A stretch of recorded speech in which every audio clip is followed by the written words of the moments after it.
성경에 보면 여러 가지 절기가 등장합니다. 어떤 사람들은 이 성경에 등장하는 이 절기를 그냥 이스라엘의 하나의 절기로 치부하는 사람들도 있습니다. 그것은 이스라엘 사람들의 어떤 절기인데 굳이 우리가 신경 써야 되느냐라고 말하는 사람도 있기도 합니다만, 우리는 이 성경에 나타난 이 절기를 결코 외면해서는 안 될 것입니다. 실례로 우리의 삶 가운데도 이런 절기들이 있습니다. 우리는 그 절기를 기억합니다. 그 절기가 되면 어떠한 행사를 진행하기도 합니다. 제가 미국 와서 참 놀란 것 중에 하나는 이 어떤 기념일 내에 미국 성조기들을 많이 꽂는다라는 것입니다. 물론 한국에도 광복절이니 3.1절 되면 이 태극기를 꽂기도 합니다. 하지만 미국보다는 그렇게 많지 않습니다. 하지만 미국에 와 보니까 이런 절기 때 이 성조기를 많이 꽂아두는 그 모습을 보고 참 신기했던 기억이 납니다. 그런데 요즘은 이 절기의 의미가 많이 퇴색되어져 가는 것 같습니다. 그냥 하루쯤 쉬는 날로 생각하는 사람들이 많습니다. 그냥 휴일입니다. 가족들과 여행을 가거나 쇼핑을 하거나, 그러다 보니까 이 텔레비전에서 나오는 이 광고들도 이 무슨 절기 때가 되면 엄청난 세일을 합니다. 차를 살 수 있는 기회이기도 하고요. 어떤 공구를 살 수 있는 기회이기도 하고요. 쇼핑 좋아하시는 분들은 이번 땡스기빙 때, 그건 이 독립기념일에 내가 쇼핑하리라, 이렇게 생각하는 사람들이 많이 있습니다. 본래 의미는 많이 퇴색해져 버렸고 상술만 남아있는 이 슬픈 현실이기도 합니다. 그렇다고 해서 우리는 그 절기들의 의미를 잊어서는 결코 안 됩니다. 땡스기빙의 그 의미를 잊어서도 안 될 것이고, 나라가 독립된 그 날을 잊어서는 결단코 안 될 것입니다. 우리는 항상 그 의미를 기억하고 그 본질을 찾으려고 애쓰는 사람이 되어야 합니다. 다시 성경으로 돌아가겠습니다. 성경에는 이스라엘의 3대 절기를 이야기해 주고 있습니다. 물론 절기가 더 많이 있지만 가장 중요한 절기가 3개가 있습니다. 그것은 바로 유월절, 그리고 오순절, 장막절입니다. 특별히 이 기독교와 관계된 이 절기는 유월절입니다. 정말로 세분화하자면 이 오순절이나 장막절, 즉 7.7절, 이런 날은 어떤 농사와 어떤 관련이 되어 있긴 하지만, 여러분, 이 오순절만큼은 기독교와 심각한 관계를 가지고 있습니다. 오늘 성경은 이 유월절에 관하여 우리에게 그 기원에 대해서 설명해 주고 있습니다. 우리가 알다시피 이스라엘 사람들은 400년 동안 애굽의 종살이로 살았습니다. 이제 노예 근성이 뼈까지 사무친 그러한 민족이 되어버렸습니다. 하나님께서는 이 민족을 그대로 내버려두지 아니하시고 한 사람 모세를 선택해서 이스라엘 백성들을 애굽으로부터 나오게 하실 것을 알려주셨습니다. 이것은 모세가 잘났다라기보다는 하나님께서 이스라엘 백성들에게 약속하신 그 약속이기 때문에 하나님은 모세를 선택하셨습니다. 그리고 모세는 애굽으로 들어가서 바로와談판을 짓습니다. 어느 누가 왕이 일 잘하고 있는 이 일꾼들을 그냥 내보낼 수가 있겠습니까? 예상했던 대로 왕은 이 모든 제의를 거절합니다. 허튼 소리 하지 말고 가서 열심히 일이나 해. 주는 밥 먹으면서 열심히 일이나 해. 하나님께서는 이스라엘 백성들을 이끌어내시기 위해서 재앙을 준비하셨습니다. 우리가 잘 알고 있는 10가지의 재앙입니다. 이 재앙들이 애굽 땅에 내렸고, 이 재앙의 마지막을 준비하는 시간이 바로 오늘의 본문의 사건입니다. 하나님께서는 마지막 재앙을 내리시기에 앞서서 이스라엘 백성들에게 말씀하셨습니다. 너희가 1년 된 양이나 염소를 준비해라. 가족대로 한 마리 양을 준비하고 그 양을 잡아야 된다. 가족 수가 적으면 옆집하고 연합해서 그 양을 잡아야 된다. 그리고 그 피를 버리지 말고 그 피를 문 입구에 발라라라고 이야기하고 있습니다. 그러시면서 그 잡은 그 고기를 너희들은 불에 태워서 먹어라.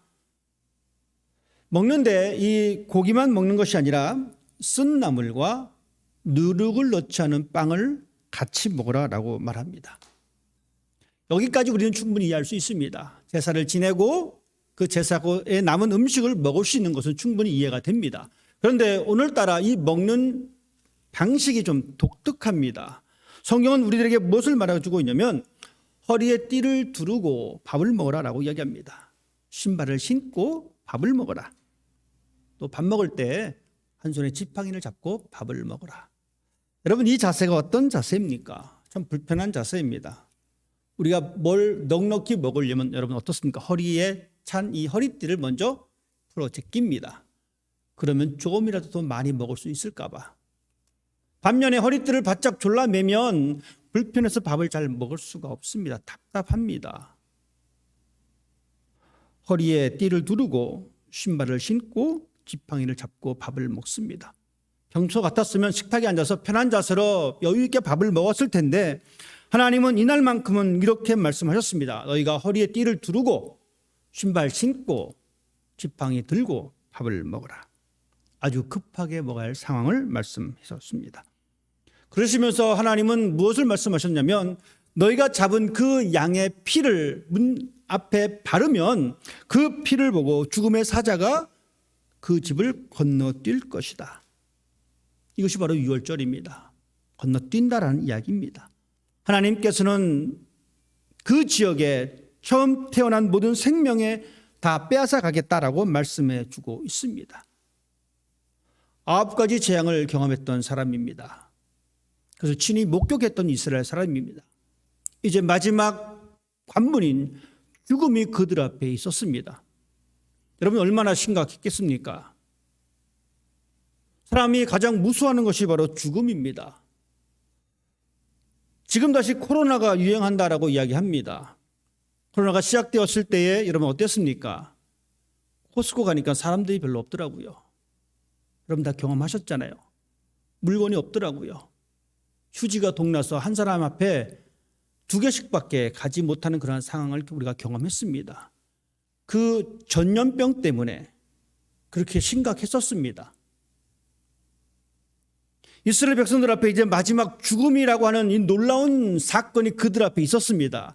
여러분 얼마나 무서웠겠습니까? 혹시나 이 죽음이 우리 집을 통과하지 않고 우리 집에 들어온다면 나의 사랑하는 첫 번째 아이가 죽을 거야.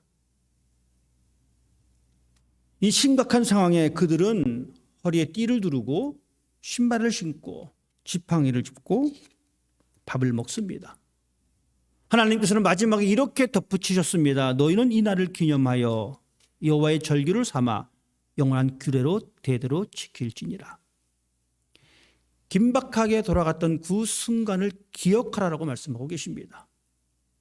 너희가 양을 잡아서 그 피를 문설주에 발랐던 그 행위를 기억하고 너희가 양을 잡은 그 고기를 먹을 때에 허리에 띠를 두르고 신발을 신고 지팡이를 잡고 긴박하게 먹었던 그 순간을 기념하라고 말씀해 주고 있습니다.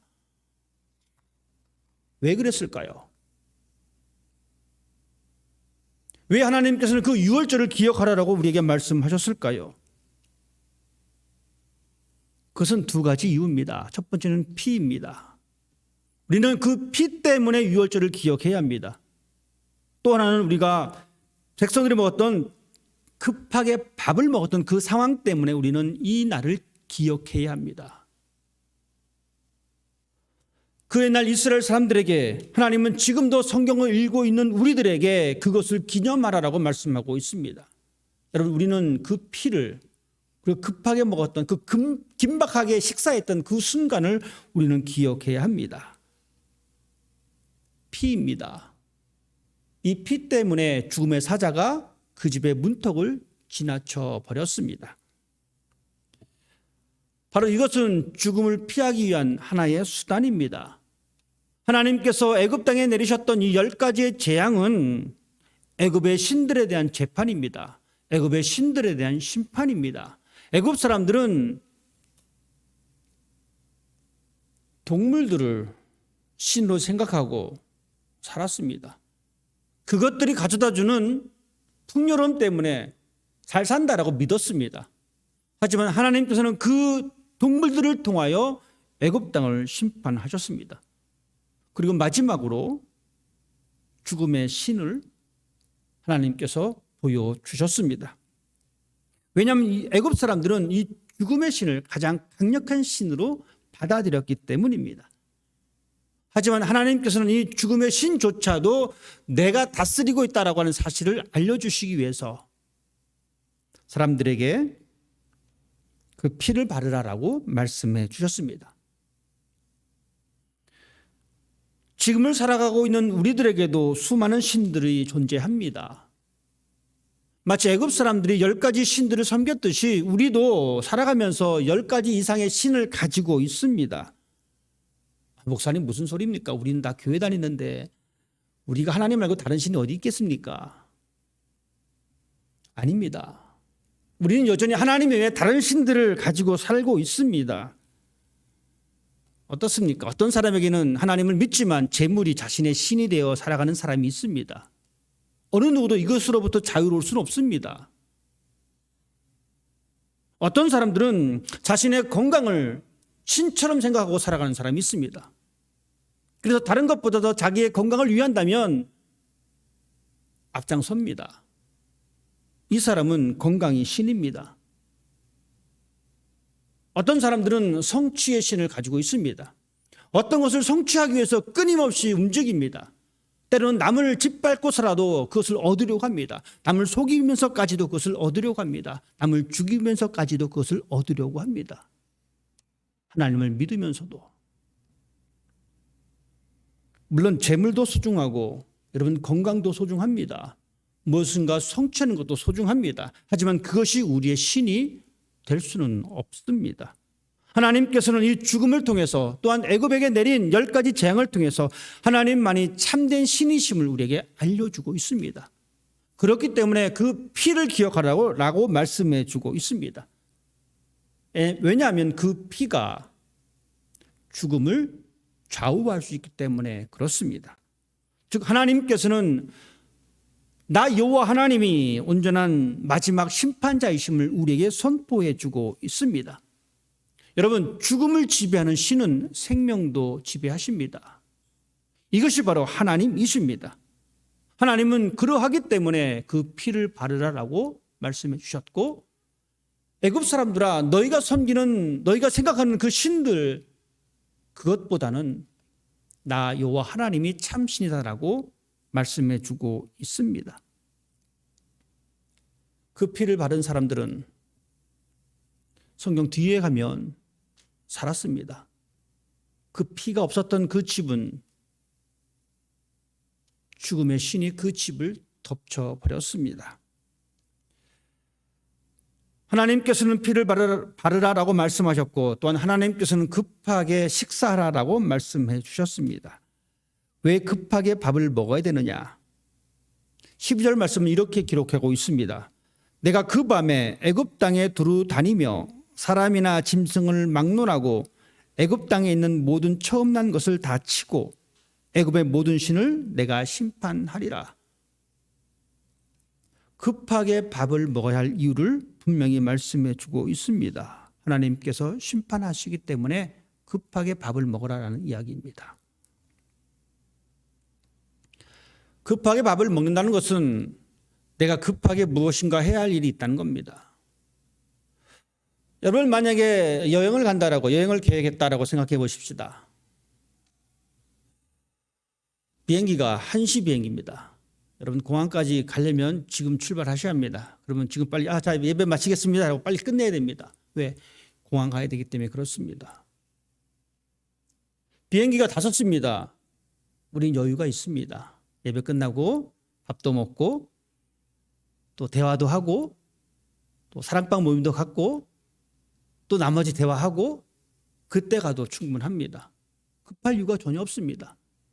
5시 비행기인데 지금부터 목사님 5시 비행기니까 빨리 끝내줘야 돼요. 이렇게 말씀하시면 곤란합니다. 급하게 먹는 이유가 바로 거기에 있습니다. 무엇이 더 중요한지 하나님은 말씀하고 있습니다. 우리의 인생살이에서 무엇이 중요한지 하나님께서는 우리에게 말씀해 주고 있습니다. 급하게 먹을 상황이면 여러분 덜 중요한 것은 생각하지 않습니다. 급하지 않으니까 덜 중요한 것에 신경 씁니다. 여러분 보세요. 내가 시간이 참 많습니다. 할 일이 없습니다. 그러면 어떻습니까?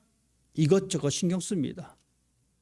유튜브도 이것 봤다가 저것 봤다가 텔레비 채널도 이것 돌렸다가 저것 돌렸다가 그래도 시간이 남으니까 이 사람 욕 조금 했다가 저 사람 흉 조금 봤다가 그래도 시간 남으니까 이쪽에서 들은 말 저쪽 가서 또 전해주고 전해주면 사실만 전해주면 좋은데 내 생각까지 덧붙여서 전해줍니다.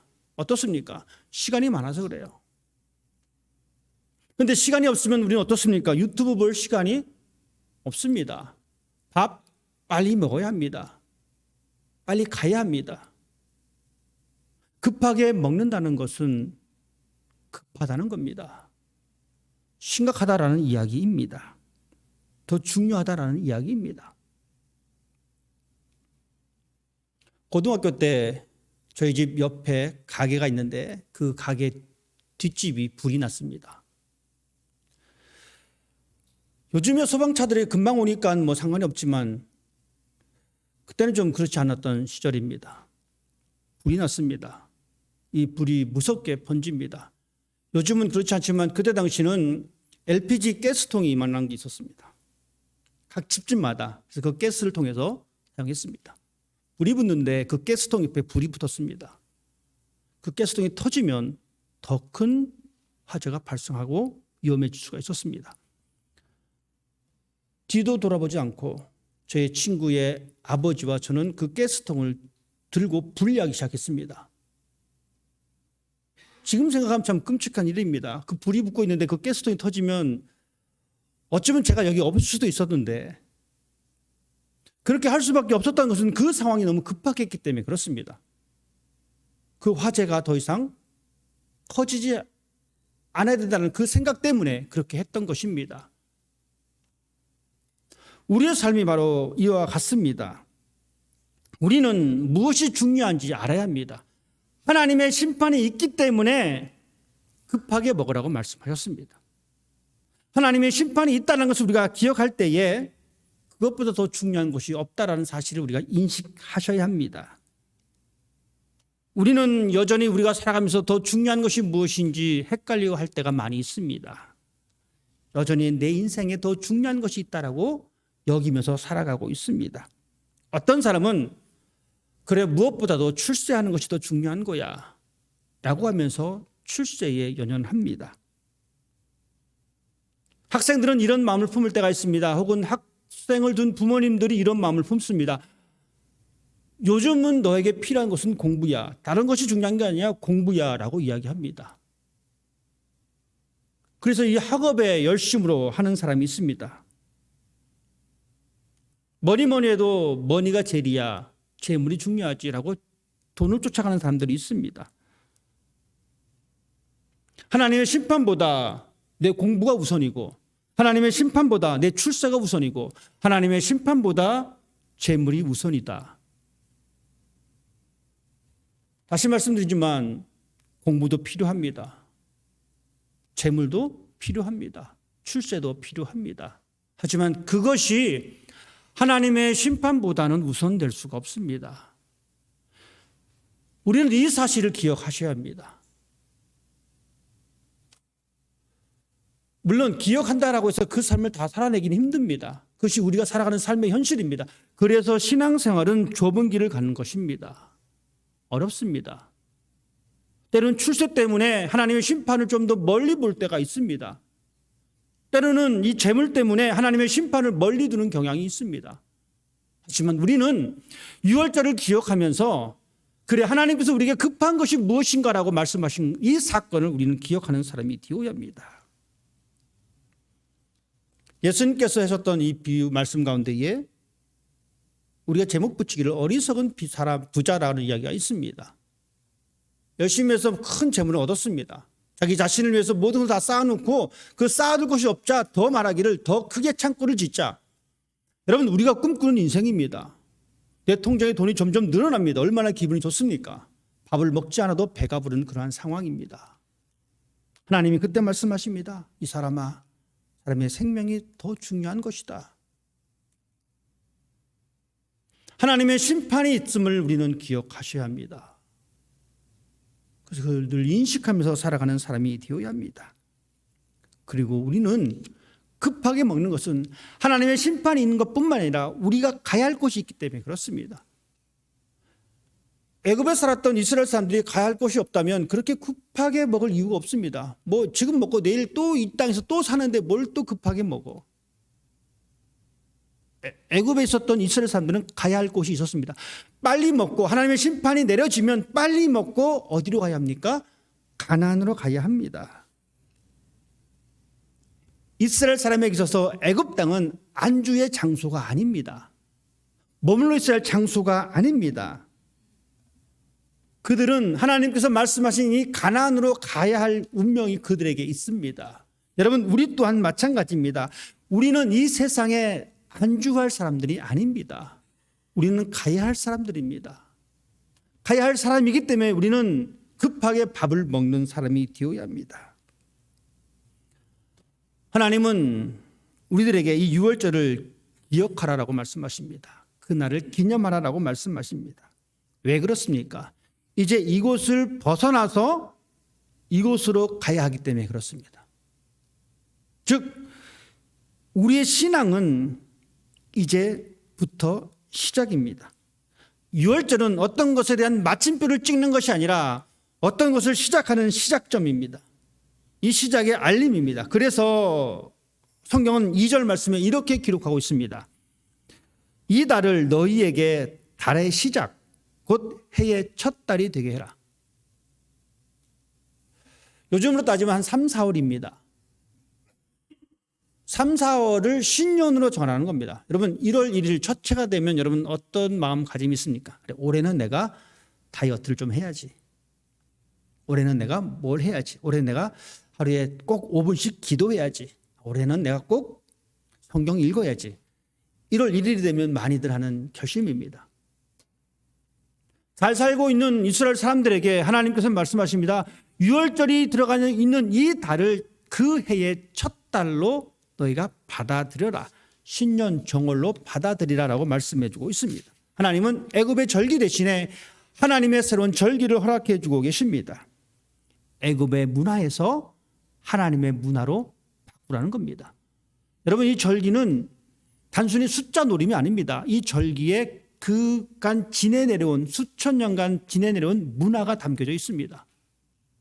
그 문화를 무시할 수 없습니다. 하나님은 과감하게 말씀하십니다. 이제 너희들에게 안주했던 애굽의 문화가 아니라 하나님의 문화를 가지고 시작해야 된다고 말씀해 주고 있습니다. 즉, 애굽에서 가지고 있었던 가치관이 아니라 하나님 나라의 새로운 가치관을 갖고 살라고 말씀하시는 것입니다. 우리 모두는 예수 그리스도를 믿고 하나님의 자녀가 되었습니다.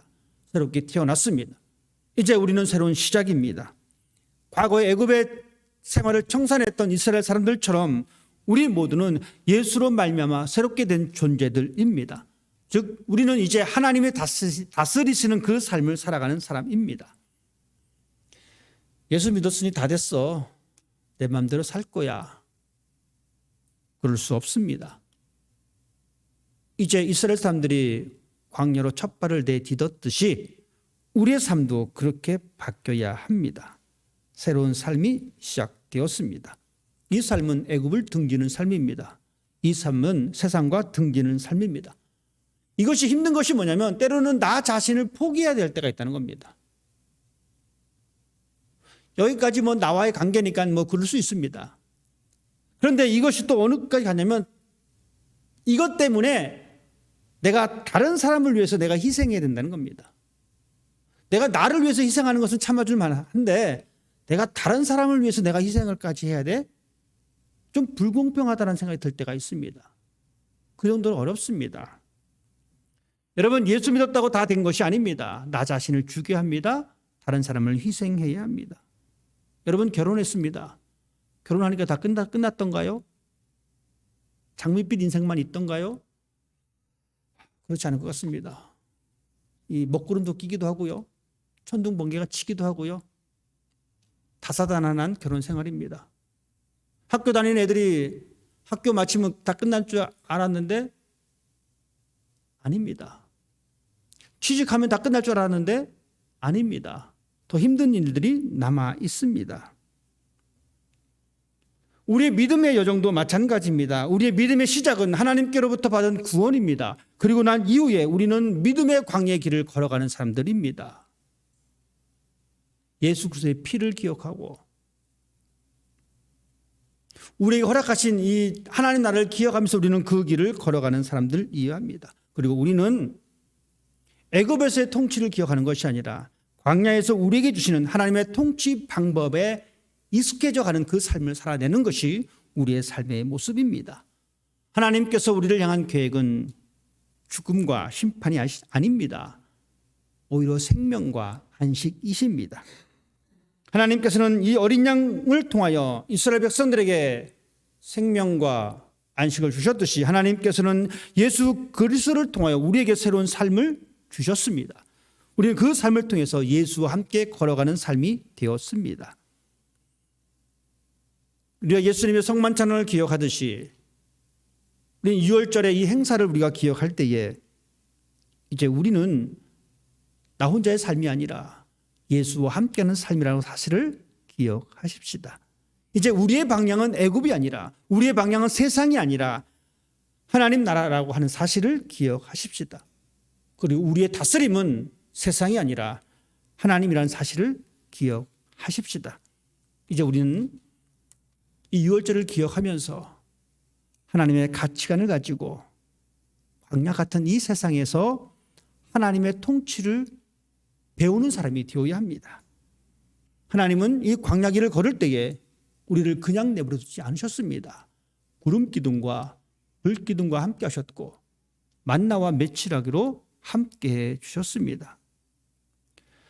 6월절의 행사, 피를 바르는 것과 급하게 음식 먹는 것, 이것은 바로 세상과 단절되고 하나님과 함께 시작되는 사건임을 기억하시면서 여러분의 삶이 여러분의 가정에서 하나님과 새롭게 시작하는 복된 삶 되시기를 주님의 이름으로 부탁드립니다.